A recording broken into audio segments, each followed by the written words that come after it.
Hey everybody, tonight I'd like to read the first chapter of Phoenix Incandescent, which is the first book in my epic fantasy series. I already have books 2 and 3 written. I am working on book 4 and soon I will have the first chapters of 2 and 3 up. So for tonight, let's start with the first chapter, and it is called The Girl with the Bare Feet. Late again, Charlotte ran barefoot across the cold stone tiles through the castle hallways, making an occasional leap. She danced without worry. The guests would still be asleep, and the Hobbs knew her well. She slowed as she neared the lobby and straightened the 2 pleated layers of her skirt in front of the large oval mirror around the corner from the first counter. The bottom layer of purple lace matched her skirt. The top layer was made of stiff white material and adorned with silver buckles. She had forgotten to grab her shoes again this morning. But she had maintained order all summer long without them. She could manage one last day in the summer. Charlotte took her place on the stool behind the counter. The sun streamed through the windows, inching its warmth across the room.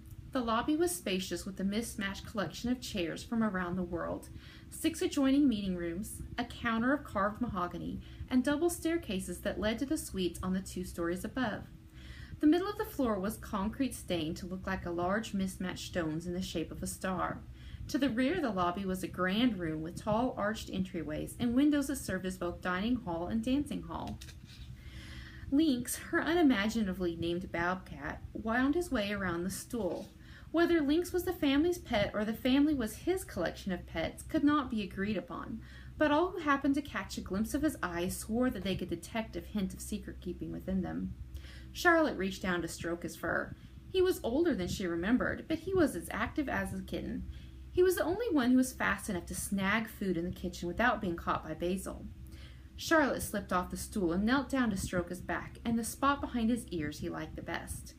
"You, my friend, are the only loyal one left." He rubbed up against her legs. "Not that I'm bitter or anything," she added. 4 years ago, she had stood in the lobby and said goodbye to her parents in the magical world. Her parents had insisted that she spend a few years in the real world attending college and experiencing life without magic. 3 months ago, she had come back to an empty lobby. Her parents were traveling the world for the summer. Her closest childhood friend was away with family. Charlotte remembered the thump of her bags on the floor, the stillness of the room, and the ache in her heart. She knew why they had done it, but that knowledge didn't make it feel right. The choice would have to be made in early spring. Her parents would think that they would have 6 months left with her, for they didn't know that she had already made her decision. They didn't know that she would take the first step earlier than she had to. Charlotte gave Lynx one last scratch before she settled onto the stool. The large double doors opened on their own then, as enchanted doors are often prone to do. Rhett, more commonly known as Bigfoot, strode in with his very pregnant wife following slowly behind. Cecilia, also known as Prettyfoot, smiled wearily and sat down immediately on one of the sturdier chairs. She put her hairy feet on the stool and sighed. "Rhett, Cecilia!" Charlotte smiled a welcome. "Your new suite is ready, complete with an adjoining nursery." She wrote their names down on the list of check-ins for the day. "Breakfast will be served soon." "Thank you," Red answered. He laid a heavy hand on Cecilia's shoulder and patted it. "I think we would like to rest. Could you have a hob deliver breakfast to our room this morning?" He raised his eyebrows hopefully. "Of course," Charlotte answered. "Would you like me to show you the way?" "We know the halls in your system well," he grunted. "Just a key will be fine." Charlotte handed him the shiny, odd-shaped new key. She peeked around Rhett's hairy, massive chest and arms to glance at Cecilia. "Is there anything I can do for you?" Cecilia stood slowly and shuffled toward the counter. "You want to get this kid out of me?" Charlotte laughed. "I'll let Sebastian know you're here so he can be ready if you like." "Oh, I doubt I'll need him," Cecilia said. "But do feel good knowing there's a hob with doctoring skills near." "Let me know if you need anything," Charlotte offered. "Thank you," Rhett nodded. "Now, if you will excuse me, I must get my wife safely to the room before the humans wake. I fear we are too tired for entertaining this morning." The 2 walked up the stairs. "Joseph," Charlotte called out. A hobgoblin, or hob, in a suit and tie appeared out of nowhere in front of the desk. "Go find your daddy, baby. I'll be done in a little bit, okay?" "I do like it's pretty." Sorry. "Good morning, Charlotte." Joseph was a family hob of Isaac's parents. He and Isaac grew up together, and when Isaac set out on his own, Joseph bound himself to Isaac's service. Nothing happened in the castle that he didn't know about. It was his large, dedicated, extended family that served alongside Isaac's family. Charlotte smiled at him fondly. Joseph, Rhett and Cecilia have checked in. They would like to have breakfast brought to them. Cecilia looks uncomfortable. Could you let Sebastian know? Perhaps he could check in with her later today. Of course, Joseph nodded solemnly. Breakfast will be served any moment now. Thank you. Charlotte hopped down from the stool and made her way to Joseph's side. She gave his gray hair a kiss that he acknowledged with a loving grunt and a half smile.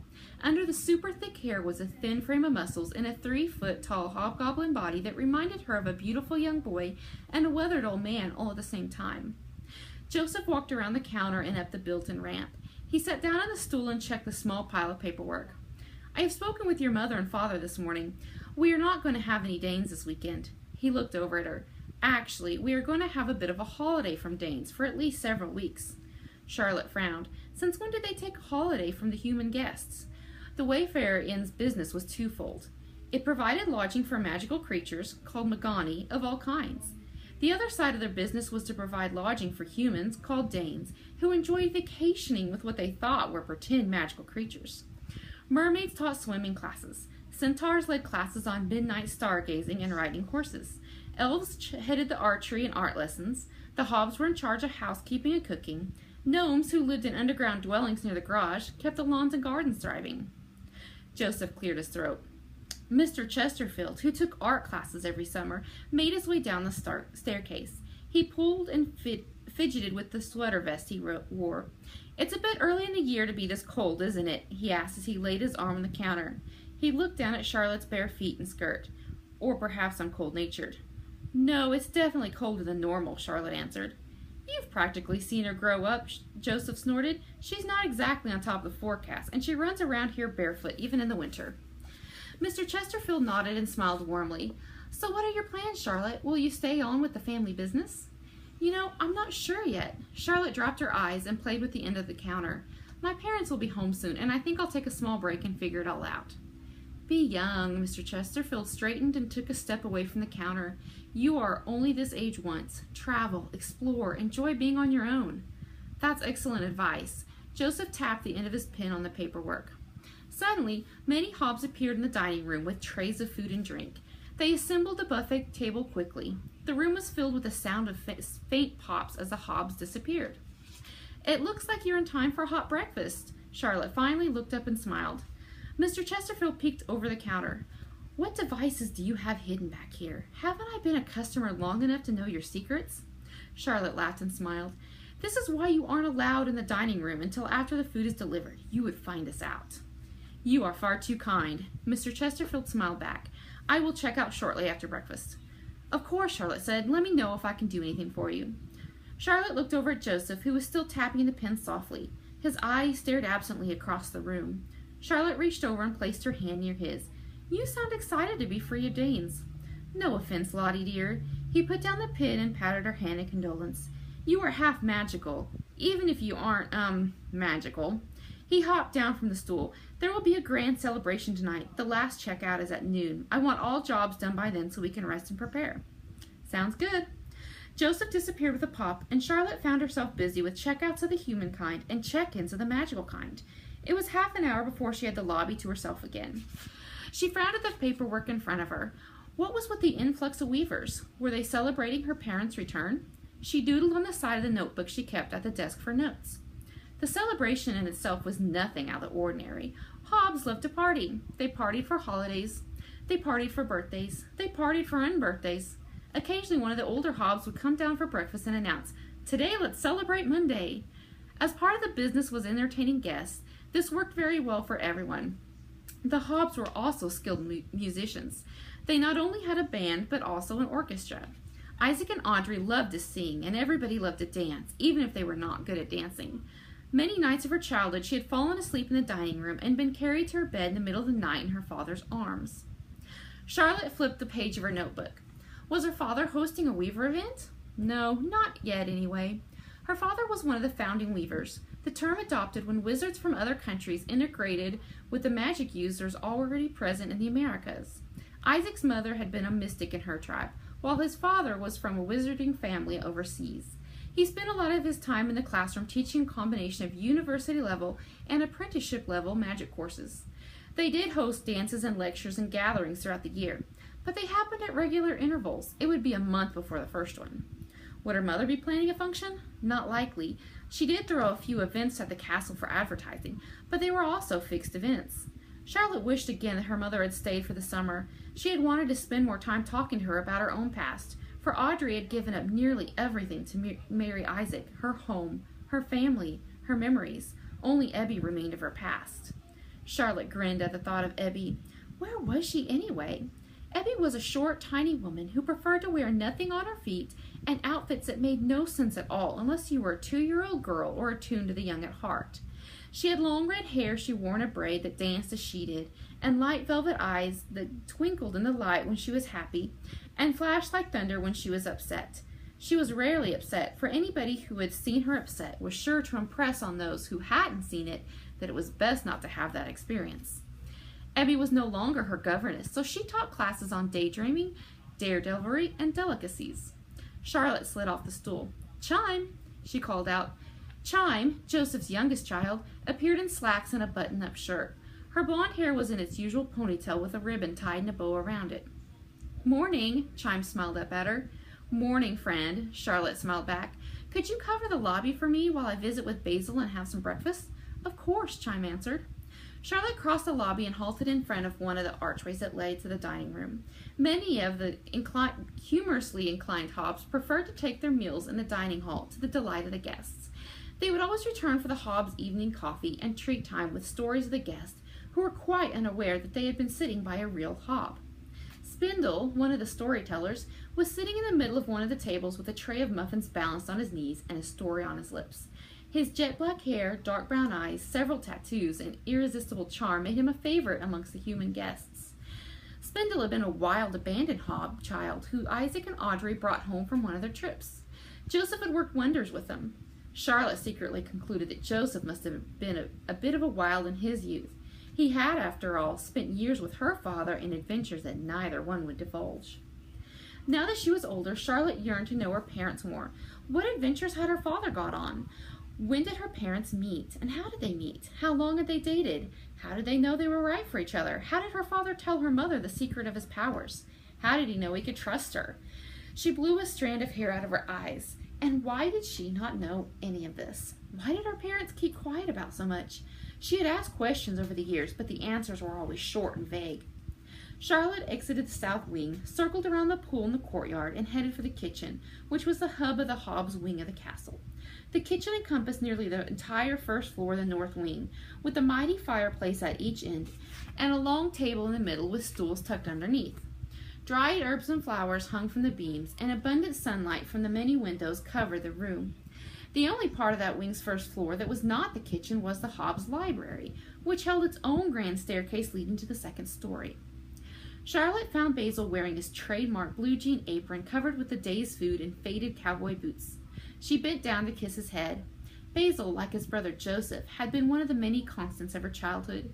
She could always find a pot of soup simmering on the stove, dough rising as it waited its turn in the oven, cookies baking, or tea and coffee brewing.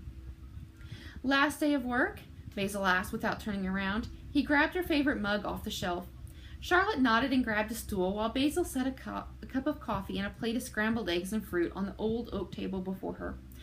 She thanked him and busied herself with breakfast while she listened to the conversations around her. Crispin, Thomas, Matches were having a hushed yet animated conversation at one end of the table. Basil sat down across from her with a cup of tea. "Are you leaving us?" he asked softly. He kept his eyes locked with hers as he took a slow sip from the worn teacup with the missing handle. "It doesn't seem like I have much of a choice." "Such is life, Lottie." He took another sip from his cup. "Sometimes we have to choose the rock or the hard place." Matches got up from the table without cleaning. Basil raised his voice. "I cook. I don't clean. You know that." "Sorry, Father," Matches said. "I got distracted by—" He looked at his cousins. "Humph," Basil interjected. "I was young once. I don't want to know, and you'd be wise to make sure you don't get caught. Joseph will have you three mucking out the stalls for a year if you do anything stupid again." "Yes, Uncle," Crispin and Thomas said together. "What did they do?" Charlotte asked once the three had left the kitchen. "A couple of years ago, they made the staircases escalate." Charlotte snickered before taking a bite of her fruit. "Backwards," Basil added with a hint of a lip twitch. "I thought it was an improvement," Bo Wingard said from outside the kitchen. He was standing, windboard in his right arm, behind the engraved Dutch doors that led to the rear grounds of the castle. His father, mother, and sister landed behind him. They were bronze eagles, a Magani with a bronze-colored body and wings, and the attributes of an eagle, such as improved eyesight. Beau and his family loved to surf the wind. They had a permanent suite above the garage since they had lived at the castle off and on for as long as Charlotte could remember. "Welcome back," Charlotte greeted them. "I have had your rooms readied." "It's good to be back," Wynne replied. "We have an extra guest joining us later, by the way. She'll stay in our apartment." "Of course, I'll let Joseph know." Beau scooped Basil up in a bear hug that was returned with his usual greeting of, "Put me down, you winged nuisance." Beau laughed heartily and placed Basil down by the stove. Basil gave a half smile with a grunt and handed him a plate of eggs. Beau's father, Wilder, set his windboard against the wall. He was a tall, broad man with a chest full of large muscles. He shook his hand through his short white hair and winked his gold eyes. "Good to see you all." Basil offered him a plate and looked up at him with twinkling eyes. "Will you be staying for a while?" Wilder took the plate of eggs from him and nodded. "How about tomorrow we get you out of the kitchen? Everybody will be eating too much and staying up too late tonight. Tomorrow they can fend for themselves." Basil nodded. "I'd like that." He served Wynne and Bliss. Charlotte cleaned up after her breakfast while the others settled down at the table with some of the hops. "Charlotte, must you go so quickly?" Wynne looked up at Charlotte with her gold eyes. She snaked her arm around Charlotte's arm and tugged her close. "We haven't seen you in a while." "I'm sorry, but yes." Charlotte leaned into her and picked a leaf out of Wynne's white pixie-cut hair. Being snuggled against Wynne's warm wings was one of her favorite childhood memories. "I expected all the checkouts today, but not the surge of check-ins." "Our Lottie is too busy running things to stand still for pleasantries from our adoring fans." Beau wagged his fork at her. "You know, you might be able to do more if you would remember to put your shoes on." Bliss snorted into her cup from across the table. "Are you going to let him talk to you like that?" She and Charlotte shared a smile. "Like what?" Beau flashed a teasing smile and shrugged. "All I did—" "Careful, son," Wilder chuckled softly. Beau turned to face Charlotte. "All I did was point out that Charlotte was being a little rude." Charlotte reached over his plate, grabbed his glass, and dumped the ice water over his head. "Catch up later," Charlotte said sweetly, and left while Basil scolded Beau and told him to clean the mess up. Charlotte headed back to the lobby. The mermaids were already sitting by the pool, awaiting the final class of the season. The dining room was half full of guests eating breakfast. Chime was sitting at the front counter, batting her eyelashes at spindle between guests. Charlotte leaned against the counter. "Thanks for filling in for me." Chime waved her way. "Abby's looking for you. I got things covered here." Charlotte nodded her thanks and walked down the right hallway. She held her breath as she pushed open the double doors that led to the library. The smell of books and ink and parchment and frankincense crashed into her. The two-story library and classroom was her favorite place in the castle. "It's mine, too." She walked along the bookcases, fingers trailing across the books. Since nobody was watching, she grabbed a ladder attached to the wall. She climbed up and swung her legs over the railing and fell to the floor of the loft with a laugh. It had been years since she had last done that. Would this be the last time? Charlotte made her way to the front of the loft where there was a door to one of the castle towers. This tower was made up of 5 stories. Audrey and Isaac's room was the first floor, followed by a living room, Ebby's room, Charlotte's room, and an attic. She climbed the stairs that circled the tower until she reached the attic. When she was young, her mother created a playroom for her here. As she grew older, it became her hideaway when she wanted a break from living in a castle full of magic. She pushed the door open and coughed through the dust that assaulted her entrance. She tiptoed through the dust and forgotten toys in the room until she reached her swing. She sat, took a few steps back, and let go. Memories scrubbed away time. "Mama, what would you be if you could be anything you wanted? Would you be a weaver like Papa?" Charlotte had asked as a child. Her mother had paused, paintbrush in hand, and sunlight gleaming behind her. She had been quiet for a long time, but smiled eventually before answering. "Sweetheart, I don't have an easy answer for you. Sometimes I think I want to be more like your papa, but most of the time I want to be me." Charlotte had replied angrily, "Well, I think you should have both been weavers so I could be one too." She stomped her foot with frustration and stared furiously at the huge round window. Charlotte had grown more frustrated as each birthday had passed and no magic awakening passed by. "Oh, Lottie, life isn't always that easy." Her mother walked slowly over to the window. She brushed the tendrils of Charlotte's hair behind her ears and gently placed her hands on her shoulders. "We have to do the best we can with the things we have control over, as well as the things we have no control over." Audrey sighed and kissed Charlotte on the head. "I wish I could snap my fingers and make us both weavers." While it would seem that it would make life easier on all of us, I can't help thinking that I am who I need to be right now. I have the choice to be happy or unhappy about that. She stared out the window and closed her eyes. Most days it's easy to be happy, she whispered. It's not easy for me. Charlotte, even if both your father and I were weavers, there would still be a very small chance that you would still be a Dane weaver. I highly doubt that, Charlotte responded with a huff before asking, what is a Dane weaver? A person born with one or two magical parents who doesn't develop magical abilities. Charlotte had shaken her head angrily and stomped her foot again. Audrey had responded with a lift of her eyebrows and a silent warning of caution. Charlotte, I am very content being a Dane. Someday, my darling, you will want to be who you are supposed to be. If you don't, then I'm afraid you'll be quite miserable throughout life. Audrey had wisely left the room at that point. Charlotte blinked and the memory faded. The magic had never come. At her age, the chance of it happening was gone.